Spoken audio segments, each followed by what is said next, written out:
હાલો બેનો, આજે શ્રાવણ મહિનાના સૌને જય ભોળાનાથ। આજે આ ફૂલકાજની વ્રતની વાર્તા કરીએ। પવિત્ર શ્રાવણ માસની અજવાળી ત્રીજે શુદ્ધ ત્રીજ આ વ્રત કરવામાં આવે છે।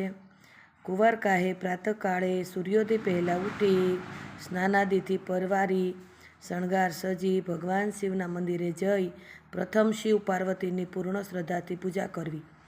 ત્યારબાદ ગણેશજીની ભાવથી પૂજા કરવી। પછી ફૂલ સૂંઘીને ફલાહાર કરવો। આ દિવસે વ્રત કરનાર ઉપવાસ કરે તો ઉત્તમ ફળને પામે છે।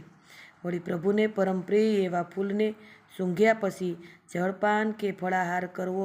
ઉત્તમ મહેકવાળું કોઈ પણ ફૂલ લઈ શકાય। સાંજે સૂર્યાસ્ત પછી તરત જ જગતમાતા ગાયની પૂજા કરવી। રાત્રે જાગરણ કરવું। ઈષ્ટદેવની સ્તુતિ કરવી। દેવો પુરાણો કહે છે કે પૂર્ણ શ્રદ્ધા અને ભક્તિભાવથી આ વ્રત કરનારના સમગ્ર જીવન તથા સંસારમાં સુખની સુગંધ મહેકે છે। ભોળાનાથના વ્રતની કૃપાથી વ્રત કરનારના સર્વ મનોરથ સિદ્ધ વરે છે। જય ભોળાનાથ।